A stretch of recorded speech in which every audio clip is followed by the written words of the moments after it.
mengatakan bahwa syarat untuk sholat asar itu adalah ketika panjang bayangan benda. Oh ya, saya mau tanya dulu ke Wana deh. Mohon maaf saya lupa, ini pertemuan keberapa ya Wana?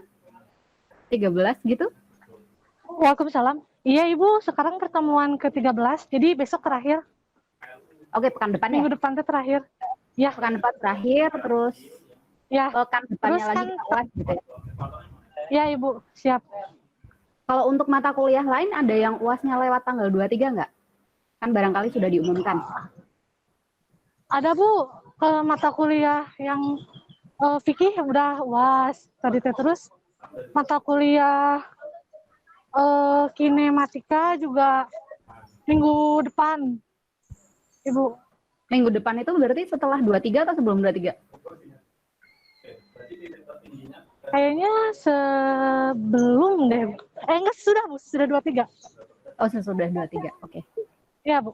Oke, kalau gitu. Ya mudah-mudahan nggak apa-apa lah. Kita UAS tanggal 27 gitu ya. Siap. Oke, ya sekarang kita mulai terlebih dahulu. Jadi kita masuk ke materi yang sebenarnya materi terakhir. Jadi kalau untuk pekan depan harapan saya lebih menampung ke pertanyaan-pertanyaan kalian gitu ya. Sama mungkin saya kasih beberapa tambahan wawasan saja kalau untuk yang pekan depan. Nah, untuk yang pekan ini saya ingin tuntaskan materi sampai ke bagian koreksi posisi. Saya masih menggunakan whiteboard yang dari pertemuan sebelumnya gitu ya. Dan sepertinya saya memang belum share untuk whiteboard dari pertemuan sebelumnya. Dan nanti saya akan share sekalian begitu. Oke, jadi di sini kita bahas tentang bentar.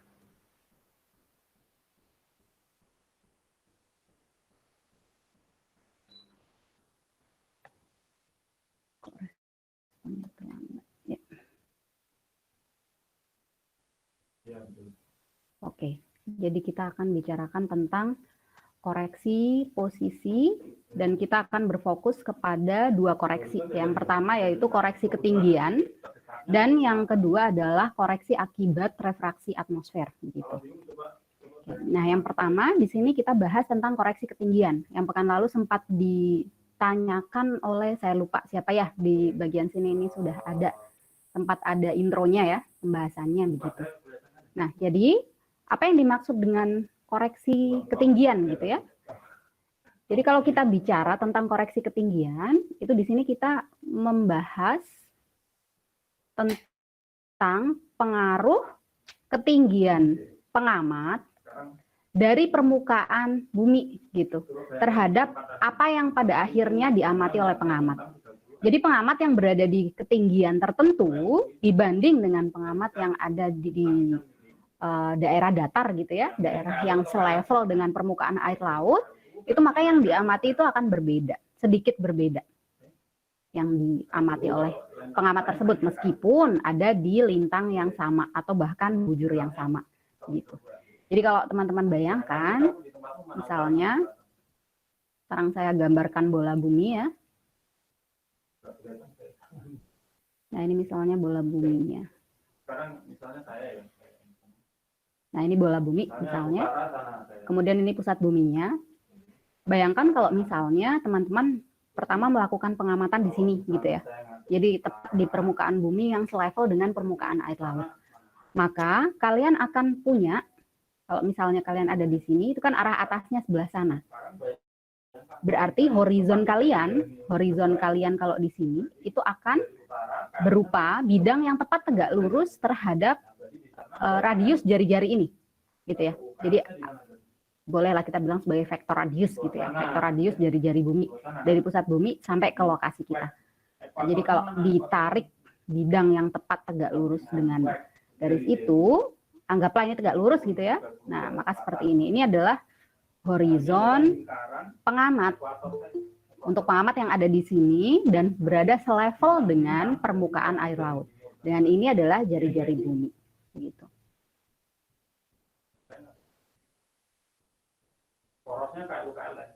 Oke, nah sekarang bayangkan kalau untuk pengamat yang sama, tetapi kemudian naik naik ke tempat yang lebih tinggi gitu ya. Jadi naik ke tempat yang lebih tinggi, katakanlah misalnya sampai ke ketinggian H gitu ya. Nah, maka horizon asal dia sebelum dia naik itu tentu saja adalah bidang yang sejajar dengan bidang horizon asli dia. Nah, ini horizon aslinya ya. Horizon asal, sorry, bukan asli. Nah, ini horizon asal. Tetapi karena adanya ketinggian ini tingginya H begitu, maka akibatnya ternyata horizon pengamat ini itu jadi berubah, jadi nambah begitu ya. Nambah yang mana? Jadi orang yang tadinya melihat benda langit hanya di area sudut sebesar 180 derajat, ini dari sini ke sini kan 180 derajat gitu ya. Katakanlah sebelah sana itu arah timur, kemudian sebelah sana itu arah barat. Berarti harusnya dia hanya bisa melihat benda terbit saat ada di situ, kemudian bendanya naik gitu, kemudian lama-lama terbenam gitu ya. Nah, maka busur yang dilalui oleh benda langit yang ada di atas horizon asal dia itu besarnya cuma 180 derajat. Asalnya begitu ya, kalau dia tidak naik ke ketinggian. Nah, karena dia naik ke ketinggian, maka horizon dia itu jadi berubah. Horizonnya jadi berubah menjadi yang ini. Nah, yang hijau ini. Dan ke sebelah sana. Begitu. Semoga bisa dibayangkan. Jadi, benda-benda langit yang ada di atas horizon pengamat yang ada di atas sini, itu bukan hanya benda langit yang melewati busur sebesar 180 derajat ini, melainkan benda-benda langit yang ada di 180 derajat ditambah 2 theta. Katakanlah ini disebut sebagai sudut theta. Begitu. Jadi kalau misalnya ini saya gambarkan di bagian sini besar gitu ya. Nah, ini theta.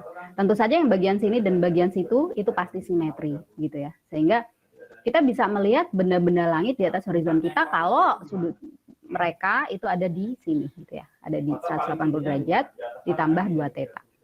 Gitu. Jadi durasi kita bisa mengamati benda langit jadi nambah gitu ya.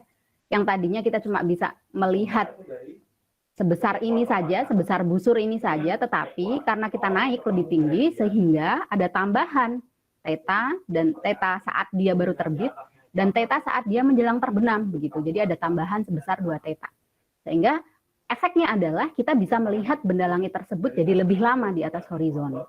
Nah, hal ini juga berlaku untuk matahari gitu ya. Jadi benda langit itu kan matahari termasuk benda langit juga. Jadi kalau misalnya ada pengamat yang katakanlah naik menara yang sangat tinggi begitu atau ada di puncak sebuah gunung, maka dia durasi siangnya itu akan nambah gitu dibanding dengan pengamat yang tidak berada di ketinggian meskipun ada di lokasi yang sama gitu. Sampai sini kira-kira bisa dipahami konsepnya sebelum kita masuk ke penghitungannya. Ada yang punya pertanyaan gitu barangkali belum kebayang gitu misalnya atau gimana? Sudah kebayang?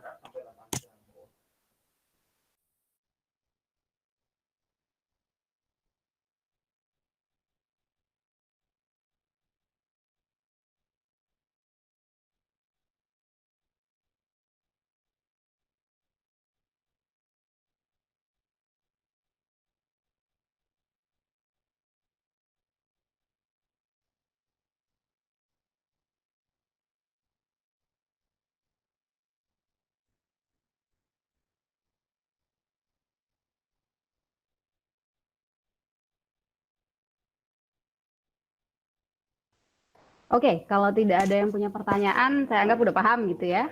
Jadi kita lanjutkan. Ya. Nah, sekarang bagaimana dengan besarnya sudut theta ini?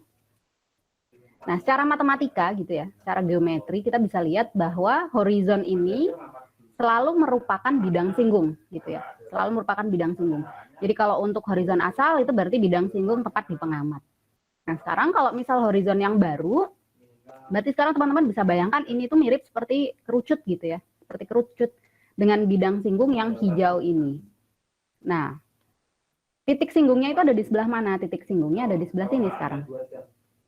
Sehingga saya sekarang punya sebuah segitiga siku-siku gitu ya. Nah, ini segitiga siku-sikunya begitu. Dengan Sisi yang bagian sini itu R plus H, gitu yang sisi vertikal. Kemudian yang bagian sini itu R, gitu ya. Nah, ini adalah R-nya. Jadi saya sekarang punya sebuah segitiga siku-siku. Segitiga siku-siku yang kalau digambarkan itu kurang lebih seperti ini. Bentar.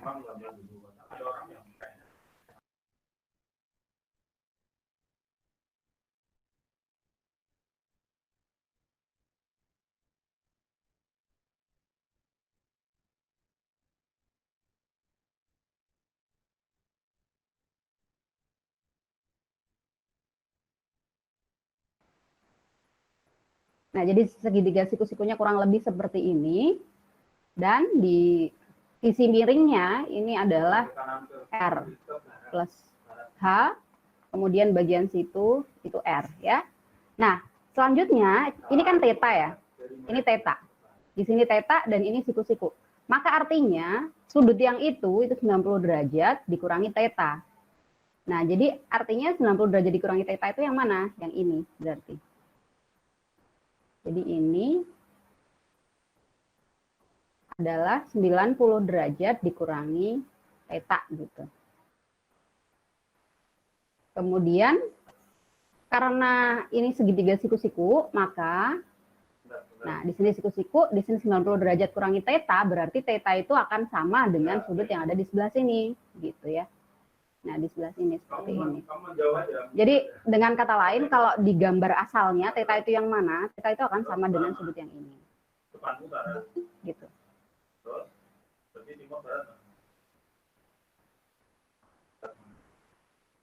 Oke. Nah, dari sini karena kita punya nilai jari-jari bumi, kemudian ketinggiannya juga kita bisa tahu, maka kita bisa sekarang mencari si sudut theta ini gitu. Nah, sudut theta ini bisa dicari dengan cara cos theta itu sama dengan R dibagi R plus H gitu. Nah, jadi dari sini saya bisa dapat theta-nya berapa. Gitu. Asalnya seperti itu. Nah, kemudian bagaimana koreksi ketinggian ini selanjutnya diaplikasikan ke bola langit begitu. Jadi bagaimana kita mengaplikasikan koreksi ketinggian ini ke bola langit? Jadinya seperti ini. Konsekuensi dari theta ini adalah bahwa kita bisa melihat benda-benda yang altitude-nya itu kalau relatif terhadap horizon asal kita gitu ya, altitude-nya itu minus theta. Ya, jadi altitude minus theta itu kita masih bisa lihat. Padahal harusnya kalau misalnya altitude 0, batas agar kita bisa melihat gitu ya, itu kan harusnya altitude 0. Tapi sekarang karena ada koreksi ketinggian ini, maka dengan altitude minus theta pun dari 0 sampai minus theta itu kita masih bisa melihat gitu. Nah, jadi kalau kita punya sebuah bola langit, misalnya gitu ya, kita punya sebuah bola langit seperti ini. Nah, misalnya begitulah ya. Ini utara, gitu, ini selatan. Kemudian ini, nah ini horizon asal kita. Nah, ini horizon asal kita. Ini misalnya KLU.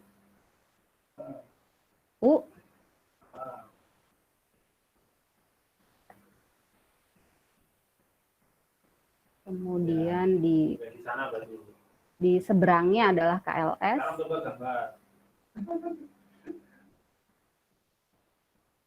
Jadi kalau biar paham ya. Sekarang saya gambar ya. Coba sambil lihat gambar saya. Pertama gambar sekarang, terus gambar.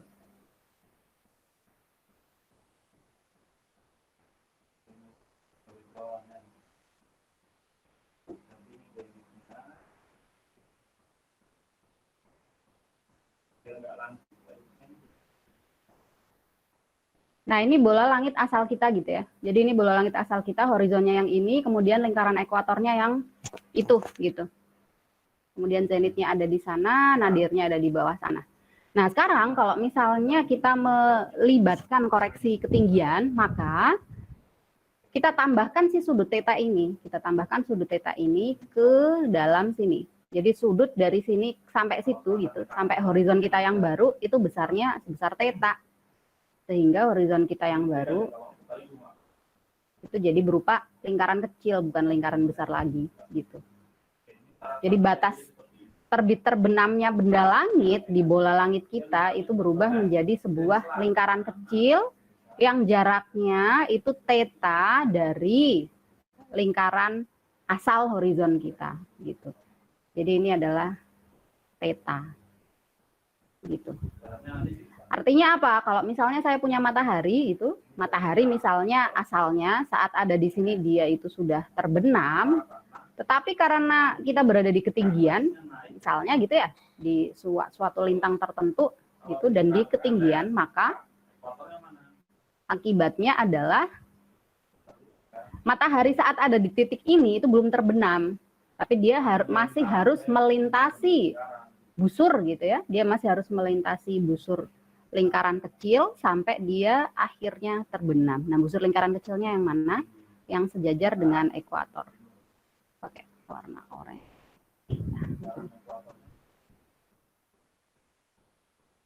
Nah, jadi di sini.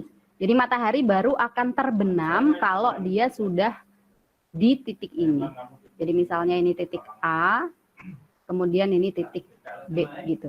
Jadi titik terbenam sungguhannya matahari itu ada di titik B. Sungguhan tanda kutip gitu ya, karena ini baru melibatkan koreksi posisi saja. Kita belum melibatkan yang namanya koreksi refraksi oleh atmosfer gitu.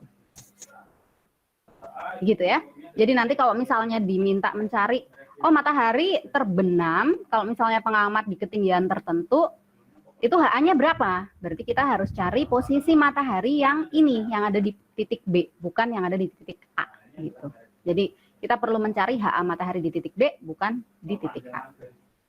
Nah, ini mewakili yang di sini itu nanti akan setara di sana, itu mewakili tambahan waktu yang kita punya untuk melihat benda langit sebelum dia terbenam gitu. Karena efek ketinggian tadi, karena efek kita naik ke suatu ketinggian. Oke. Sampai sini ada yang punya pertanyaan? Kalau 2 jam berarti, atau cukup jelas kira-kira? kalau dari situ ke barat kan 6 jam.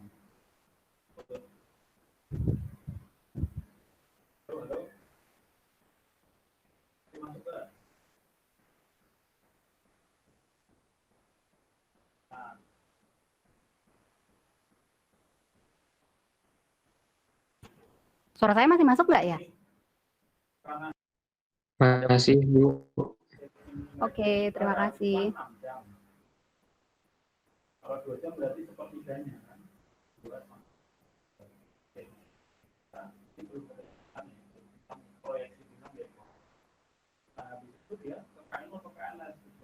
Jadi artinya kalau seperti ini, itu teman-teman bisa lihat bahwa saat sebuah benda langit terbenam, gitu ya, itu jarak zenitnya boleh lebih dari 90 derajat gitu.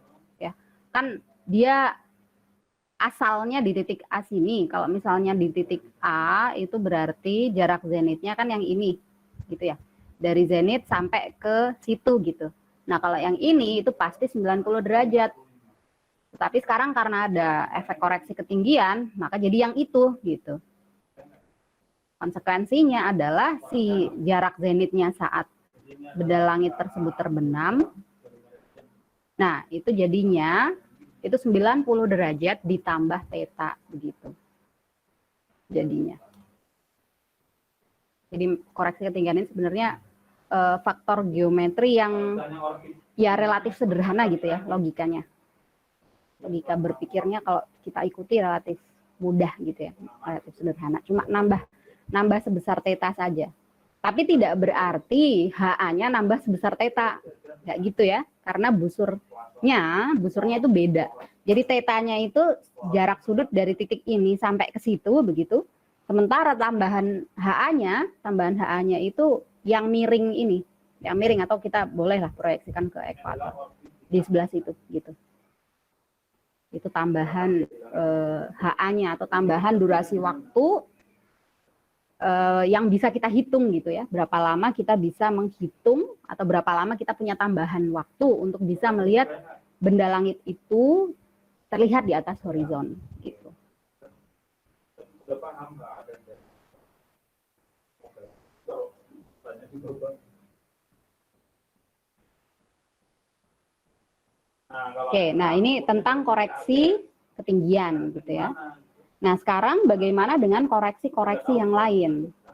Jadi sebenarnya ketika kita melakukan pengamatan terhadap benda langit, yang kita amati itu sebenarnya hasil dari berbagai gangguan gitu ya. Jadi bukan posisi sebenarnya, bukan posisi sebenarnya, karena kita ada di permukaan bumi. Dan kalau kita ada di permukaan bumi, itu ada gangguan atau kita perlu lakukan koreksi gitu ya, terhadap salah satunya ketinggian misalnya, kemudian salah duanya adalah refraksi atmosfer. Bagaimana atmosfer bisa mempengaruhi posisi benda langit? Nah, logikanya sebenarnya sederhana ya. Sederhana sekali. Karena ini pakai fisika dasar saja.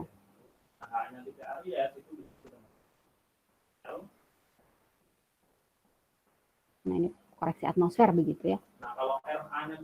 Jadi koreksi atmosfer itu kita akan berbicara tentang refraksi. Jadi kalau ngobrol tentang koreksi atmosfer itu berarti kita ngobrolin tentang refraksi. Maksudnya bagaimana? Ingat di pelajaran zaman apa ya? SMP mungkin atau SMA atau ya ketika belajar fisika dasar begitu ya, bahwa yang namanya cahaya kalau dia lewat dari medium yang kerapatannya berbeda, itu akan dibelokkan gitu ya, lintasan cahayanya. Misalnya saja ini medium pertama dan ini medium kedua.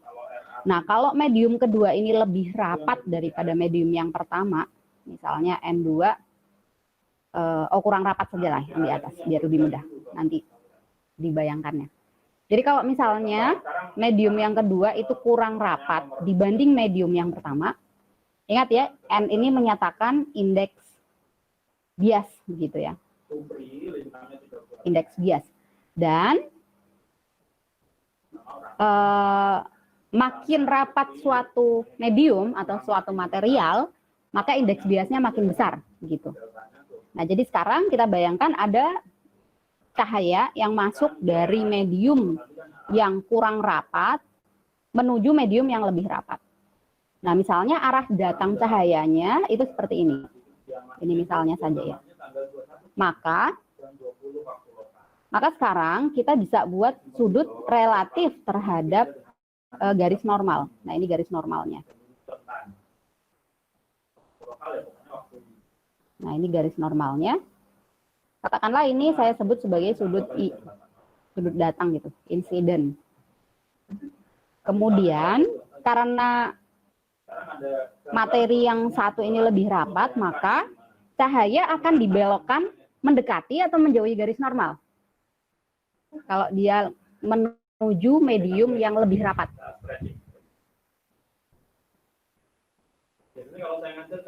Mendekati garis normal, Bu. Ya, mendekati garis normal gitu ya.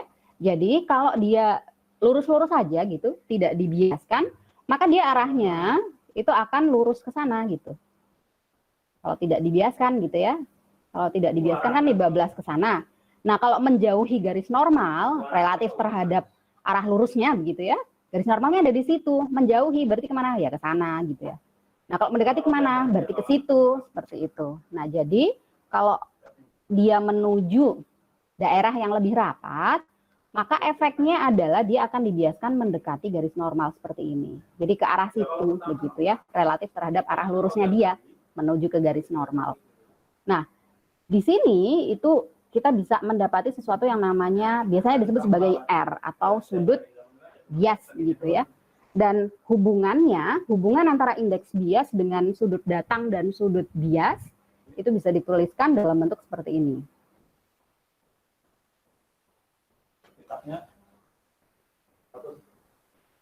N yang ada di sini begitu ya. Jadi katakanlah N1 sin R itu akan sama dengan N2 sin I, begitu ya.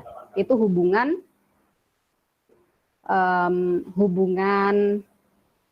antara sudut bias dengan sudut datang dengan indeks bias dari masing-masing medium. Nah, sekarang kalau diterapkan ke atmosfer bagaimana? Bagaimana kalau kita terapkan ke atmosfer?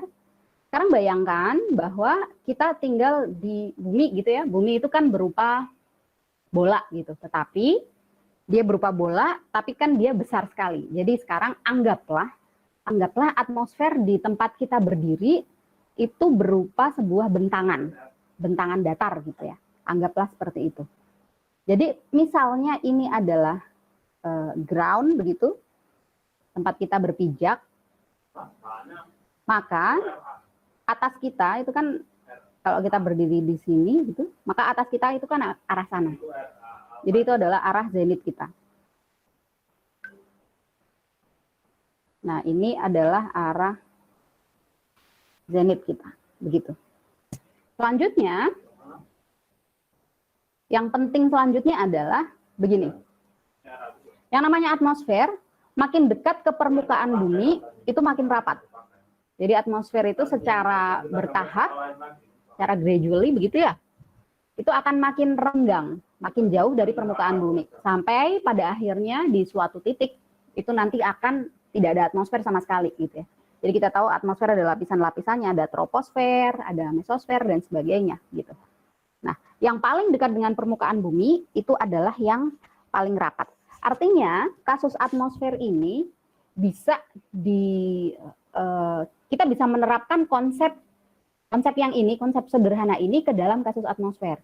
Tetapi kalau untuk yang contoh sederhana tadi, kita hanya menggunakan sampel 2 saja, 2 medium saja, dari sebuah medium yang kurang rapat menuju yang lebih rapat. Nah, karena di atmosfer ini ada banyak lapisannya, jadi misalnya saja ya, contohnya saja, saya anggaplah sampai ketinggian ini, itu saya sebut sebagai satu lapisan. Kemudian dari ketinggian ini sampai sini bolehlah dianggap dia mempunyai indeks bias yang sama semua. Misalnya seperti itu ya, kalau kita buat diskrit. Meskipun aslinya kontinu ya, kontinu dalam arti dari sini ke atas itu makin rapat, makin rapat, makin rapat. Kalau ini sekarang kita anggap, oh dari sini sampai sini sama, kemudian dari sini sampai situ itu lebih renggang, tetapi masih sama, dan seterusnya begitu ya. Jadi kita anggap dia lapisannya seperti ini. Makin ke atas itu dia makin renggang gitu ya. Jadi yang paling rapat itu yang paling bawah, yang paling dekat dengan kita. Nah, sekarang kita melihat sebuah benda yang arahnya ada di sana misalnya. Nah, saya lihat ada sebuah bintang atau matahari begitu ya, atau benda langit arahnya ada di sana. Berarti sekarang kan cahayanya kalau saya balik ada di sini begitu ya. Kalau diluruskan itu ada di sebelah sana. Nah, apakah posisi benda langit sebenarnya memang ada di sana? Nah, ini misalnya ada di sebelah sana. Apakah memang posisi sebenarnya ada di sana? Jadi ini adalah jarak zenit begitu ya, jarak dari benda langit ke zenit begitu. Ternyata tidak. Jadi dengan menerapkan konsep refraksi sederhana tadi, kita bisa menentukan sebenarnya benda langit tersebut ada di arah mana. Harusnya tidak di arah sana. Nah, pertanyaan saya ke teman-teman, coba menurut kalian benda langitnya atau katakanlah bintangnya itu harusnya ada di sebelah kiri situ atau ada di sebelah kanan?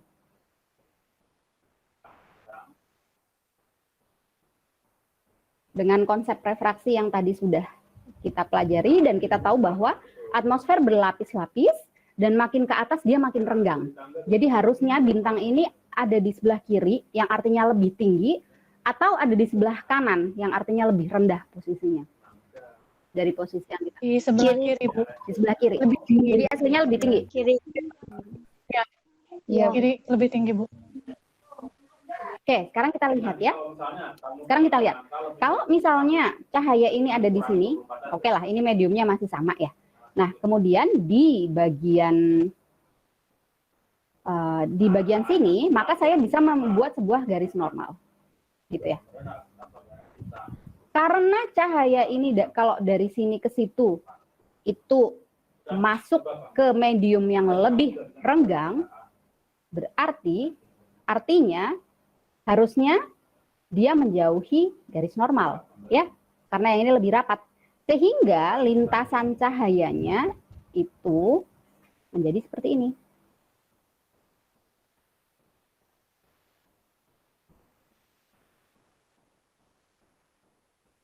Saya perlebar gitu ya.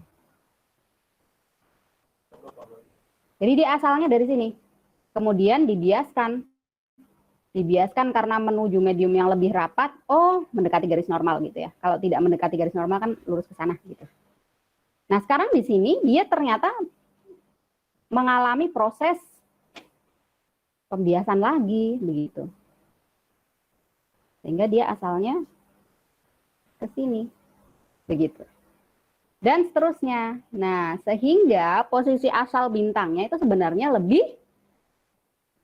rendah. Gitu. Posisi asal bintangnya itu aslinya lebih rendah dibanding yang kita lihat. Atau dengan kata lain, refraksi ini membuat benda langit atau bintang jadi tampak lebih tinggi daripada yang sepertinya, bukan lebih rendah gitu ya. Jadi kalau dibayangkan, kalau dibuat sketsanya, misalnya ini atmosfer gitu ya. Ini atmosfer, orangnya ada di sini gitu misalnya. Maka lintasan cahaya bintang itu akan begini, kurang lebih. Nah, begini. Jadi dia masuk mendekati garis normal, masuk lagi mendekati garis normal, mendekati garis normal, mendekati garis normal, mendekati garis normal lagi. Sedangkan orangnya melihat seolah-olah bendanya ada di sana, seolah-olah gitu ya. Seolah-olah di sana, padahal aslinya bendanya ada di situ. Gitu. Jadi kalau kita bicara jarak zenit, maka jarak zenit yang sebenarnya itu adalah yang ini. Nah, ini jarak zenit yang sebenarnya. Misal kita sebut sebagai zeta gitu misalnya. Sedangkan yang ini adalah jarak zenit semu yang kita amati. Begitu. Gimana? Kira-kira apa bisa diikuti? Tadi teman-teman menjawabnya di sebelah kiri gitu ya. Jadi artinya lebih tinggi. Ternyata setelah kita telusuri, setelah kita telaah itu ternyata jadinya harusnya lebih rendah bukan lebih tinggi gitu. Gimana? Apakah bisa dimengerti atau masih bertahan dengan jawaban semula tadi? Atau masih kok bisa gitu? Bisa. Iya Bu, aku masih kurang ngerti, maaf Bu. Kenapa bisa lebih rendah gitu Bu? Kenapa bisa lebih rendah? Oke, sekarang bayangkan gini. Bayangkan sekarang saya balik. Kalau tadi kita berangkat dari pengamat, sekarang saya balik, kita berangkat dari benda yang diamati ya. Kita coba dari benda yang diamati.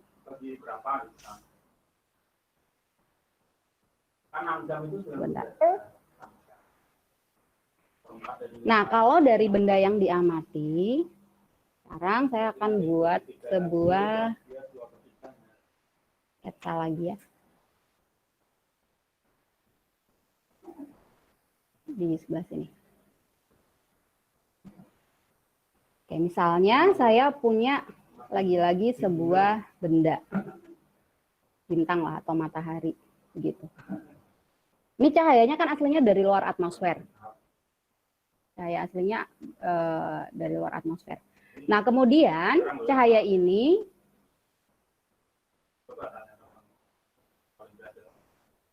ke segala arah. Dia akan memancarkan cahaya ke segala arah, ke sana. Mari kita tinjau salah satu arah cahayanya yang ini misalnya. Nah, katakanlah saat dia sampai di sini, maka dia akan bertemu dengan atmosfer. Ya, misalnya ini dia ketemu dengan atmosfer. Atmosfernya saya gambarkan pakai ini. Gitulah ya. Nah, kemudian maka ini lapisan pertama ya. Lapisan pertama itu yang paling dekat dengan angkasa, dengan langit gitu ya. Nah, karena bintang tadinya dari cahaya bintang tadinya lewat vakum, kemudian dia menuju ke daerah yang punya kerapatan gitu ya. Vakum itu kan boleh kita bilang kerapatannya sama dengan 0 gitu ya, atau mendekati 0. Sekarang dia menuju daerah yang lebih rapat. Efeknya adalah dia akan dibiaskan atau dibelokkan mendekati garis normal. Yang merah ini misalnya garis normalnya begitu, maka ini akan dibiaskan mendekati garis normal. Kalau dia tidak dibiaskan, dia asalnya lintasannya akan ke sana, lintasan cahayanya. Karena mendekati garis normal, berarti dia akan belok ke sini. Oke, sampai sini. Nah, kemudian setelah itu dia memasuki sebuah lapisan atmosfer lain. Lapisan atmosfer yang lebih rapat lagi. Karena lebih dekat ke permukaan bumi. Nanti kita buat permukaan buminya di bawah gitu ya.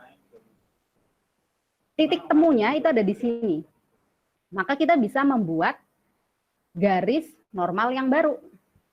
Gitu ya. Kita bisa buat garis normal yang baru di sini. Kalau dia tidak dibiaskan, berarti dia ke sana. Mendekati garis normal, oh dia belok ke sini. Begitu. Nah, proses ini berulang karena cahaya itu melewati atmosfer yang berlapis-lapis begitu ya. Jadi proses ini berulang terus. Sehingga cahaya yang datang itu jadi makin dekat dengan garis normal yang baru dan seterusnya. Sampai pada akhirnya cahaya itu jatuh ke mata pengamat atau ke teleskopnya pengamat gitulah ya. Misalnya ini begini. Nah, jadi artinya menurut pengamat ini dibiaskan lagi gitu ya. Jadi menurut pengamat yang ada di sini, arah datang cahaya bintangnya yang mana? Arah datang cahaya bintangnya tentu saja menurut pengamat adalah yang ini gitu ya. Jadi menurut pengamat, arah datang cahaya bintangnya sesuai dengan garis terakhir yang sampai ke mata dia. Jadi menurut pengamat, kita buat garis singgung dari cahaya yang sampai ke pengamat. Jadi artinya menurut pengamat bintangnya itu seolah-olah ada di sana gitu. Seolah-olah karena mengikuti arah datang cahaya terakhir yang sampai ke pengamat. Padahal bendanya aslinya tidak di situ. Bendanya seolah-olah ada di situ karena sudah mengalami pembiasan. Benda aslinya ada di mana? Benda aslinya ada di sebelah sana. Begitu. Ini arah aslinya. Nah. Baik, Ibu ngerti. Makasih, Bu. Oke, kebayang ya, semoga ya. Jadi artinya ketinggian itu kan dari horizon ya, dari sini begitu ya. Jadi aslinya itu bendanya sudah rendah gitu. Atau bendanya masih rendah kalau dia masih di timur. Tetapi karena ada efek refraksi, jadi dia kelihatan lebih tinggi daripada yang semestinya. Atau dengan kata lain, dia makin dekat ke zenit begitu. Ya, kalau misalnya ini arah zenitnya. Nah, dengan demikian, jadi yang namanya refraksi itu membuat benda langit terlihat jadi seolah-olah lebih tinggi dibanding posisi sebenarnya. Sehingga kalau teman-teman melihat bahwa katakanlah matahari sedang ada di horizon begitu ya, tepat sedang ada di horizon, maka aslinya matahari itu sebenarnya sudah ada di bawah horizon gitu. Jadi aslinya matahari sudah terbenam, tetapi kita masih melihat bahwa matahari masih ada di atas horizon begitu. Idenya kurang lebih seperti itu. Jadi yang namanya refraksi itu membuat benda langit jadi lebih tinggi. Nah, hal ini itu membuat efek yang lain lagi. Kalau misalnya teman-teman pernah melihat foto matahari begitu ya, saat terbenam, biasanya ada orang yang suka motret matahari saat terbit atau saat terbenam, bagus sekali. Biasanya matahari itu bentuknya pepat. Tentu saja tidak hanya matahari ya, bulan juga gitu ya. Itu bentuknya akan pepat seperti ini. Kenapa pepat? Karena sisi bagian sini, jadi ya, sisi bagian sini itu dia kan aslinya bulat ya. Dia aslinya bulat. Nah, Tetapi yang bagian sini seolah-olah didorong naik ke atas gitu ya. Jadi dia naik begitu. Bagian sini juga naik tapi lebih sedikit gitu ya. Jadi kalau misalnya naiknya sama, itu kan dia jadi tetap lingkaran. Tetapi karena bagian sini jadi lebih tinggi, bagian sini juga lebih tinggi tetapi sedikit, sehingga efeknya adalah bentuknya kotak.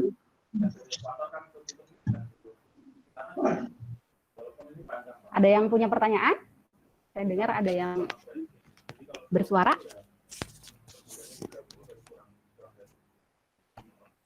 Saya izin bertanya, Bu.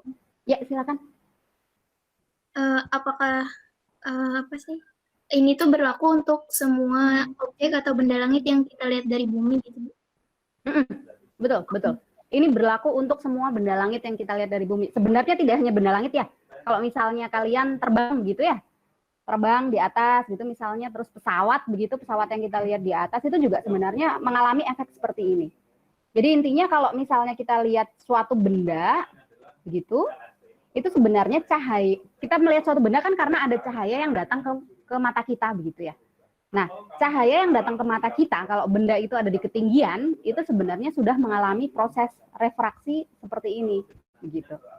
Jadi semuanya, untuk semua, secara umum tentu saja benda langit, karena benda langit yang paling jauh gitu ya. Tapi kalau misalnya kita punya pesawat katakanlah di ketinggian tertentu, sebenarnya cahaya yang datang dari pesawat itu juga mengalami pembiasan dengan cara yang sama seperti ini. Oke, Bu, makasih. Ya, sama-sama. Ada lagi yang punya pertanyaan? Bu, izin bertanya. Ya, silakan. Ini kan tadi ngebahas matahari terbenam. Bukan hanya Jadi matahari. kan kalau misalnya gitu, Bu. Ya, Kan ini matahari terbenam, jadi kalau materinya udah di bawah horizon, terlihatnya masih di atas horizon gitu kan, Bu? ya betul. Simpelnya. Itu. Kalau matahari terbit gimana, Bu? Kalau matahari Soalnya terbit, kan belum ada sinar yang masuk ke bumi. nah kalau matahari terbit gimana teman-teman? Teman-teman lain ada yang mau berkomentar? Apakah hal itu juga berlaku untuk benda-benda langit yang terbit? Mataharinya punya definisi, dia nggak di ekuator, definisinya nggak nol. Dia berapa? Tanggal 21 Juni berarti nggak nol kan? Berapa definisi matahari? Bagaimana teman-teman? Ada yang mau komentar? Berarti 23,5 ke arah K2 apa ke arah?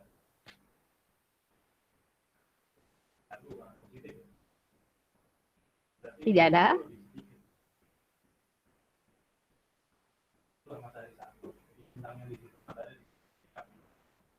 Saya mau coba tanya ke siapa ya? Bentar. Sonia mungkin? Gimana Sonia? Apakah untuk matahari terbit juga berlaku hal yang sama? Jadi menjawab, Bu, Ya silakan. kayaknya sama. Soalnya tuh aku pernah baca juga sebenarnya cahaya matahari atau cahaya bulan yang datang ke bumi itu beberapa detik yang lalu gitu. Jadi sebenarnya saat matahari terbit, cahayanya itu baru datang beberapa. Gimana ya, Bu? Pokoknya ya cahaya mataharinya udah muncul duluan, cuman karena ada refraksi itu jadinya telat. Kayak gitu mungkin, Bu. Oke, terima kasih. Ya, jadi mau dia terbit, mau dia terbenam, mau dia di utara atau di selatan, geometrinya berlaku hal yang sama gitu. Jadi intinya semua benda langit itu akan nambah tingginya gitu ya, seolah-olah nambah tingginya karena efek refraksi ini. Jadi bukan masalah cahayanya sudah ada yang sampai ke kita atau tidak. Justru sebaliknya, kalau saat matahari terbit, katakanlah gitu ya, katakanlah matahari, saat matahari terbit, karena efek refraksi, matahari yang harusnya belum kelihatan, jadi sudah kelihatan karena ada efek refraksi. Karena yang namanya cahaya matahari tetap ada begitu ya, gitu. Jadi itu tetap berlaku juga, gitu. Tadi yang tanya siapa ya? Andi Eka Nugraha? Iya, Bu. Ya, gitu. Jadi sama efeknya. Karena ini efek geometri saja, gitu. Bukan masalah dia sedang terbit atau sedang terbenam.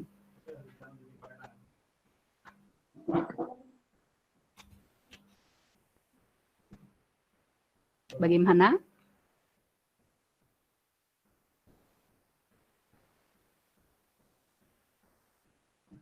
Coba gambar. Atau gini, tunjukin di sisi mana gitu. Misalnya Gimana, Andi? tenggara Masih Baik Bu, terima kasih. punya pertanyaan? di bawah horizon. Ibu izin bertanya lagi. Ya, Jadi silakan. tuh saat terbit sebenarnya matahari udah terbit kan? Udah terbit duluan kan dari cahayanya? Atau gimana, Bu? Efeknya simetri. Jadi intinya begini, kan matahari jadi terlihat lebih tinggi daripada seharusnya karena efek refraksi ya. Artinya matahari aslinya masih di bawah, aslinya belum terbit. Tetapi karena efek refraksi, dia jadi terlihat sudah terbit begitu. Nah, kalau terbenam itu sebaliknya. Seharusnya dia sudah terbenam. Tetapi karena efek refraksi, jadi dia belum terbenam. Jadi kita masih bisa melihat dia begitu. Kalau dilihat di sini ya, misalnya. Efek ketinggian. Begitu, Sonia. Jadi, Oh iya. Andi dulu deh. Aku dulu, Ji. Jadi, Bu, kalau misalnya yang apa sih? Yang premis, bukan premis. Apa ya? Pernah baca juga kan kalau misalnya cahaya bulan, misalnya cahaya bulan yang datang ke bumi ini sebenarnya adalah cahaya bulan 6 menit yang lalu. Itu maksudnya gimana, Bu? Oke. Sebenarnya Saya tadi kelewat mau sampaikan itu. Jadi mungkin yang Sonia baca itu kaitannya dengan jarak, lebih pada jarak, bukan pada refraksi. Jadi contohnya tadi kalau misalnya bulan gitu ya. Bulan itu jaraknya dari kita, jarak bulan itu sekitar, ini bukan karena saya ngafal ya, karena saking seringnya pakai 384.400 km, sekitar itu gitu ya dari kita. Sementara itu kita tahu bahwa kecepatan cahaya itu kan sekitar 300.000 km per detik ya. Artinya apa? Artinya kalau kita melihat cahaya bulan begitu atau kita melihat bulan gitu ya, maka cahaya yang kita lihat adalah cahaya sekitar 1 detik yang lalu. Karena jarak bumi bulan itu kan 384.400, katakanlah 300.000 km. Sementara kecepatan cahaya itu 300.000 km per detik. Jadi artinya cahaya butuh waktu untuk jalan dari bulan sampai ke kita begitu. Nah, konsekuensinya adalah yaitu cahaya yang kita lihat itu kan berarti jarak bulan gitu. Itu sama dengan C kali delta T gitu ya. Nah, delta T-nya itu berapa? Ya berarti tinggal jarak bulan dibagi ini, kurang lebih sekitar 1 detik. Atau dengan kata lain, bulan yang kita lihat adalah kondisi bulan sekitar 1 detik yang lalu. Nah, dengan cara yang sama, untuk kasus matahari, kita juga bisa lakukan penghitungan sederhana. Matahari itu katakanlah jaraknya sekitar 149.600.000 kilometer begitu ya. Nah, dengan kecepatan cahaya sekian, maka berapa lama waktu yang diperlukan cahaya untuk sampai ke kita? Gitu. Jadi waktu yang diperlukan cahaya untuk sampai ke kita dari matahari itu kurang lebih sekitar katakanlah 8 menit. Jadi artinya matahari yang kita lihat itu adalah matahari 8 menit yang lalu begitu.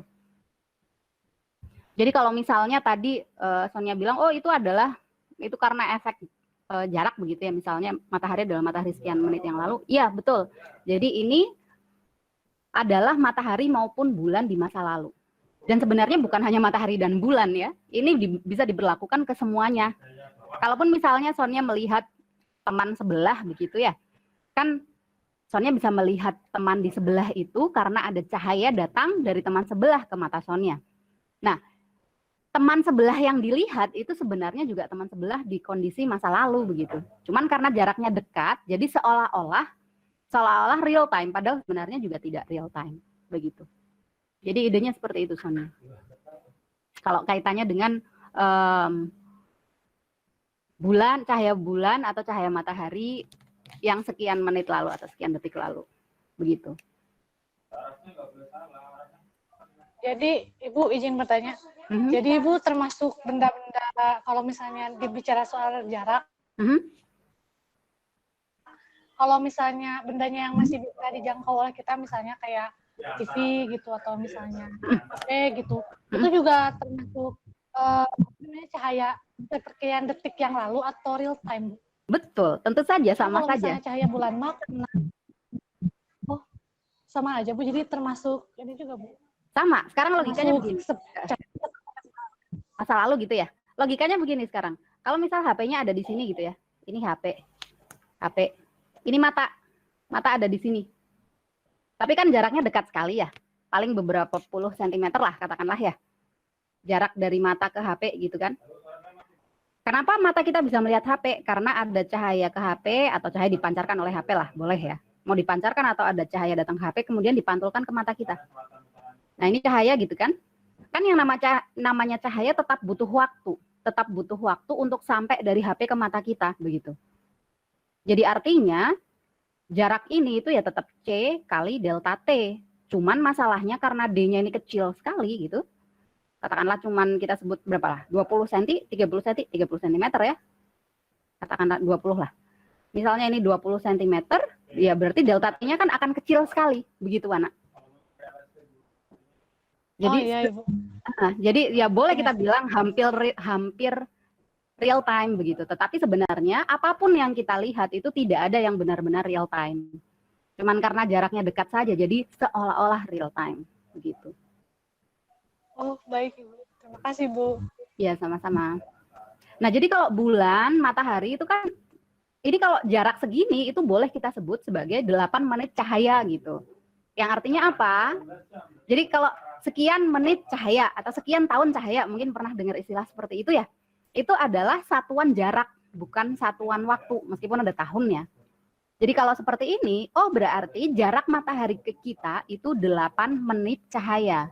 Yang artinya cahaya butuh waktu 8 menit untuk sampai dari benda itu sampai ke kita. Gitu. Nah kalau bulan berarti jaraknya kurang lebih sekitar 1 detik cahaya. Jadi artinya cahaya butuh waktu 1 detik untuk sampai dari bulan ke kita. Bintang-bintang lain gimana? Benda-benda langit yang lain atau galaksi katakanlah. Nah misalnya galaksi tetangga gitu ya. Galaksi tetangga itu jaraknya sekitar 2 juta tahun cahaya. Jadi artinya cahaya dari galaksi itu butuh waktu 2 juta tahun untuk sampai ke kita. Artinya lagi apa? Kalau nanti malam kita lihat galaksi itu, galaksi Andromeda ya, itu berarti cahaya yang kita lihat itu adalah kondisi 2 juta tahun yang lalu. Begitu. Kondisi detik ini seperti apa? Kondisi yang benar-benar terjadi saat ini, real time seperti apa? Ya kondisinya kita tidak tahu, karena cahayanya belum sampai ke kita. Gitu.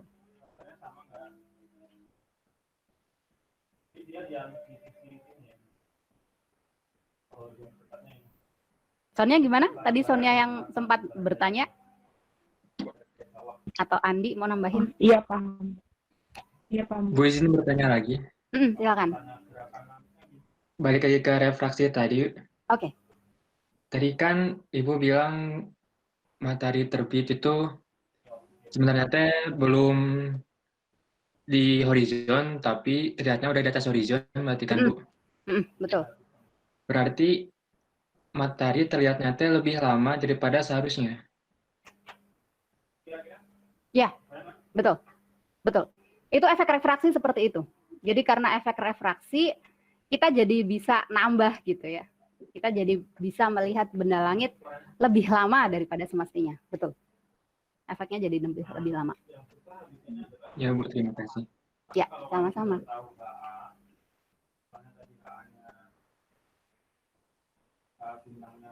Terima kasih Bu. Oke. Nah, sekarang bicara lagi tentang efek refraksi tadi, seberapa besar efek refraksi itu? Kalau koreksi ketinggian tadi kan kita bisa tahu tetanya berapa gitu ya. Nah, sekarang kalau misalnya karena efek refraksi, itu sebenarnya berapa gitu ya? Berapa sudut yang bisa ditambahkan karena efek refraksi itu gitu. Kalau teman-teman sudah baca di buku Astronomi Principle and Practice, sempat saya share ya di awal kuliah gitu. Di situ ada pembahasan lengkap tentang refraksi, tapi kurang lebih idenya adalah begini, idenya kalau misalnya kita punya atau kena efek refraksi, itu kan secara umum kita bisa lihat geometrinya seperti ini ya. Jadi ini jarak dari sini sampai ke situ dari yang ini ya. Saya pakai warna ungu. Jadi sudut yang ungu ini, nah yang ini ungu ini katakanlah saya sebut sebagai jarak zenit sungguhan. Z true begitu ya. Jadi jarak zenit yang sebenarnya. Kemudian yang ini, sudut ini itu jarak zenit semu. Yang ini. Sudut ini begitu ya. Ini jarak zenit semu. Apparent zenith distance begitu ya. Nah, antara Z true di sini dengan Z itu kan ada selisih sudutnya ya. Selisih sudutnya itu yang ini. Ini selisih sudutnya. Nah, selisih sudut ini yang selanjutnya disebut sebagai R. Jadi ini selisih sudutnya. Jadi ini saya tulis gitu ya. Dikurangi Z itu sama dengan R. Atau boleh juga lah kita tuliskan begitu ya.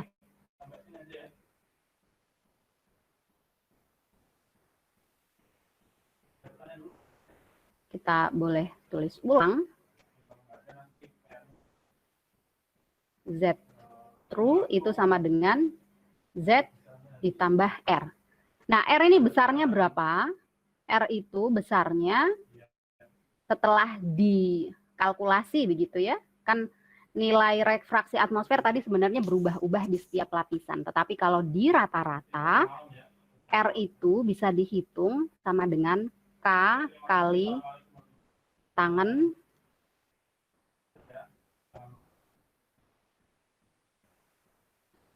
K kali tangan Z. Nah, dengan K-nya itu apa? K itu adalah konstanta refraksi, gitu ya. Jadi K-nya itu konstanta refraksi. Kalau dalam kondisi temperatur standar, begitu ya, temperatur dan tekanan standar, K-nya itu nilainya 60,3 detik busur, kurang lebih. Jadi T standar begitu. Standar itu berapa? Standar itu ya katakanlah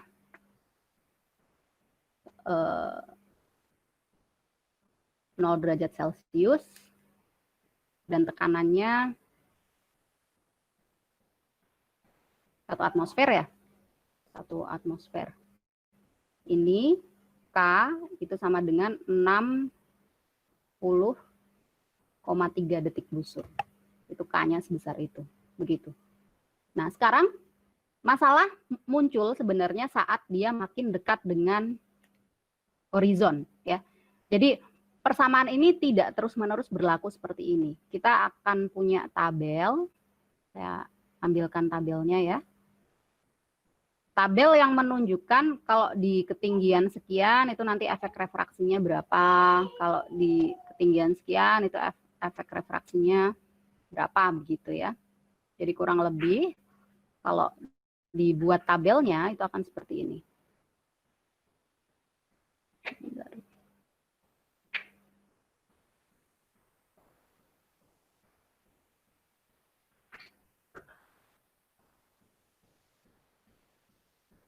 Ini tabelnya bisa teman-teman cek juga di buku Astronomy Principle and Practice. Nah, seperti ini. Ya, jadi kalau misalnya kita lihat bahwa katakanlah matahari gitu ya. Matahari itu sedang tepat ada di horizon kita. Jadi atau dengan kata lain altitude-nya 0 atau jarak zenitnya itu 90 derajat. Maka sudut refraksinya itu sekian. Jadi artinya matahari sebenarnya ada di ketinggian minus 35 menit 21 detik busur begitu. Kalau dia ada di ketinggian 1 derajat, maka dia aslinya berada di ketinggian sekian dan seterusnya, begitu. Ya, jadi ini tabelnya. Nah, sebagai gambaran ya, sebagai gambaran, di sini ini kan sudut refraksinya sebesar 35 menit kalau misalnya apparent altitude-nya 0 derajat ya. Jadi sekarang bayangkan misalnya yang namanya matahari itu kan bukan benda titik, tetapi extended object atau benda yang membentang gitu ya, katakanlah. Matahari seperti ini gitu ya. Nah, misalnya ini titik tengah piringan matahari gitu. Kalau misal kita anggap dia berupa lingkaran. Yang namanya matahari ukurannya itu kurang lebih diameternya itu sekitar 1/2 derajat atau ya kalau dihitung teman-teman bisa hitung ya. Itu sekitar 32 menit busur lah. 32 menit busur. Bergantung pada dia sedang ada di sebelah mana gitu. Karena kan matahari kadang letaknya dekat dari bumi, kadang jauh begitu ya. Karena lintasan bumi mengelilingi matahari itu tidak berupa lingkaran, tapi berupa elips. Jadi kadang dia jauh, kadang dia dekat, kadang dia sedang-sedang saja gitu. Tapi kurang lebih ya sekitar 32 menit busur. Nah, artinya apa? Artinya kalau misalnya apparent altitude-nya matahari itu 0 derajat, kalau misalnya ini adalah horizon begitu ya. Kalau ini adalah horizon, dalam kondisi ini itu kan berarti apparent altitude-nya itu sama dengan 0 derajat. Karena titik pusatnya matahari itu berada tepat di horizon. Sementara itu angle of refraction-nya itu 35 menit busur gitu, katakanlah 35 menit busur. Nah, dengan menimbang bahwa ukuran matahari itu sekian diameternya, berarti jarak dari sini sampai ke ujung bawah sini itu kan berarti 16 menit busur ya. Nah, 16 menit busur. Sementara angle of refraction-nya itu 35 menit busur. Jadi artinya pusat ini itu harusnya 35 menit di bawah sana. Katakanlah ada di sini, misalnya 35 menit gitu ya. Jadi matahari aslinya itu masih ada di situ. Gitu. Dari sini ke sini ini sebesar 35 menit 21 detik busur. Gitu. Ya. Ini 16 gitu, katakanlah ini juga 16 gitu kan. Nah, ini ada selisihnya sedikit. Kalau ini kan baru 32, ini tambah itu 32, jadi ini sekitar 3 menit 21. 3 menit 21 detik busur gitu. Jadi artinya kalau matahari tampak di sini, oh berarti dia aslinya masih ada 35 menit busur, 21 detik busur di bawah horizon. Aslinya seperti itu. Kenapa hal ini penting? Karena untuk matahari itu akan mempengaruhi waktu subuh dan waktu maghrib kita gitu. Termasuk juga waktu isya ya, kalau tidak salah. Karena isya itu kan senja bagian oranye itu harus sudah benar-benar hilang begitu ya. Sudah benar-benar hilang.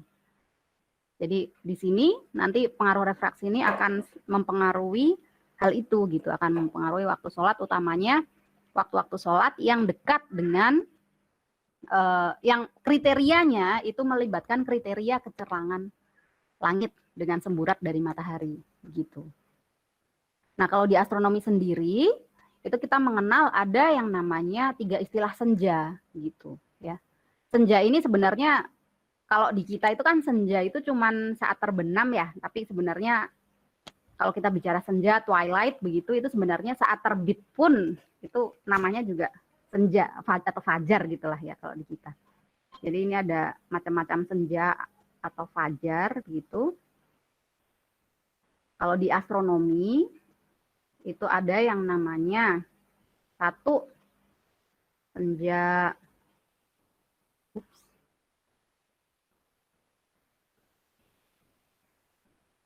sebentar, zoom-nya berubah. Nah, jadi yang pertama, kalau di astronomi itu kita mengenal yang namanya senja sipil.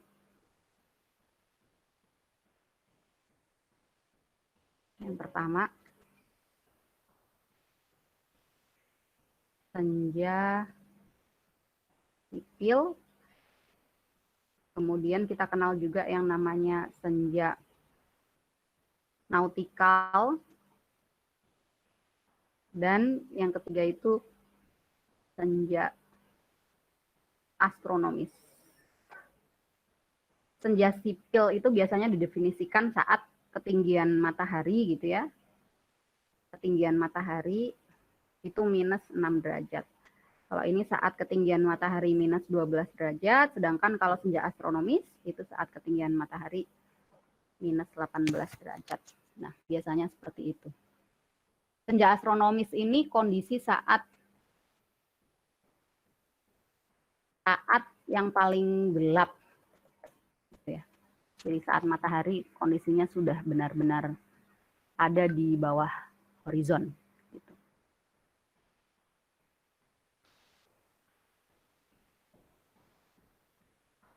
Oke.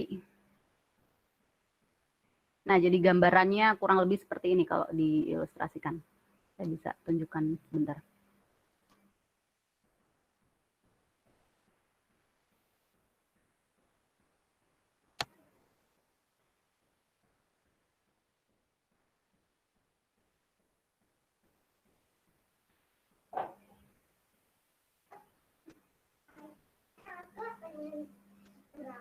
Nah, seperti ini ya. Jadi kondisinya seperti ini.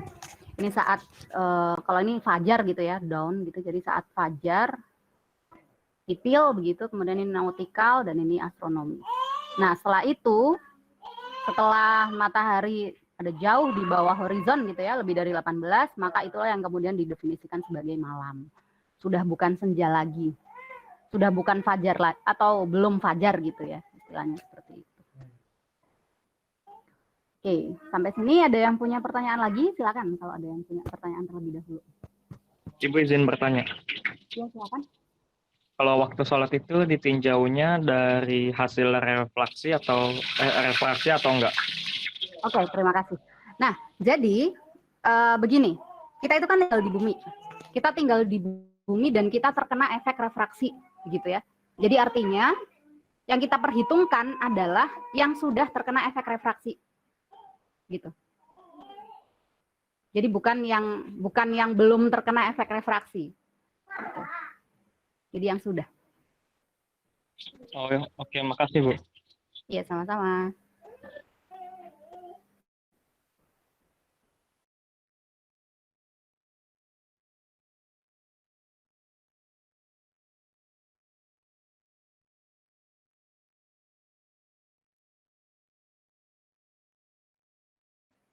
Jadi pokoknya prinsipnya adalah kan dari asalnya gitu ya, dari asalnya itu kan dulu kita manusia gitu kan cuma lihat ya pakai mata aja gitu ya, sehingga hukum-hukum itu ya dibuat berdasarkan apa yang bisa diamati oleh mata gitu, atau oleh teleskop kita lah katakanlah gitu. Jadi artinya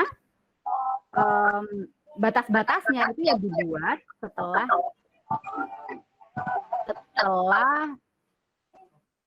setelah ada efek-efek tersebut gitu, ada efek refraksi, ada efek ketinggian dan sebagainya. Jadi contohnya saja, misalnya kalau ada pengamat ya seperti yang saya di Burj Khalifa sudah jadi contoh ya pekan lalu. Misalnya di puncak Himalaya gitu, di puncak Himalaya dengan di kaki Gunung Himalaya, maka itu waktu sholatnya akan beda. Karena yang di puncak Himalaya akan kena efek ketinggian akibat dia ada di ketinggian yang hampir 9 km dari permukaan bumi. Sedangkan yang di permukaan di kaki puncak Himalaya itu tidak terkena efek koreksi ketinggian. Begitu. Jadi memang ya kita kalau bicara tentang waktu sholat dan sebagainya gitu ya, itu ya kita berdasarkan apa yang dilihat di lokasi tempat kita berada gitu.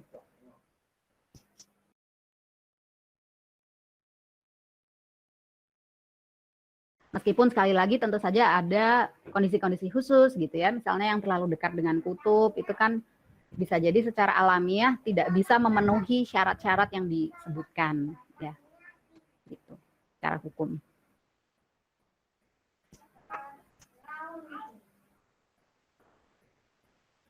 Ada lagi yang punya pertanyaan?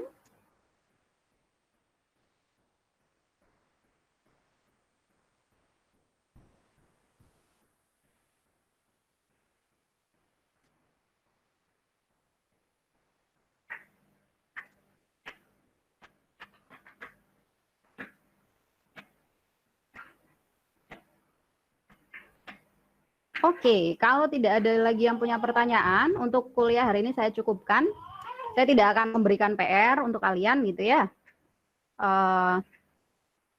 Ya nanti kalau ada pertanyaan silakan dikumpulkan. Jadi PR kalian adalah mengumpulkan pertanyaan-pertanyaan yang barangkali kalian belum paham gitu. Nah, untuk UAS nanti materinya setelah UTS. Jadi materi yang sudah di UTS-kan itu tidak akan muncul lagi di UAS gitu ya.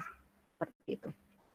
Kemudian kalau misalnya ada PR kan ada beberapa yang sempat kita bahas dan banyak yang belum gitu. Kalau misalnya ada PR yang ingin dibahas boleh ya, boleh pekan depan.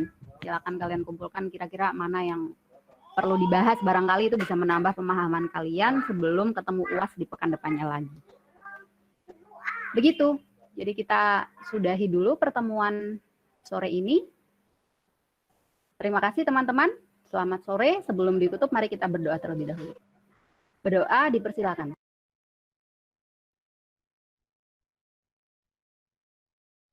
Berdoa dipersilakan selesai. Terima kasih. Selamat sore. Wassalamualaikum warahmatullahi wabarakatuh. Waalaikumsalam. Waalaikumsalam warahmatullahi wabarakatuh.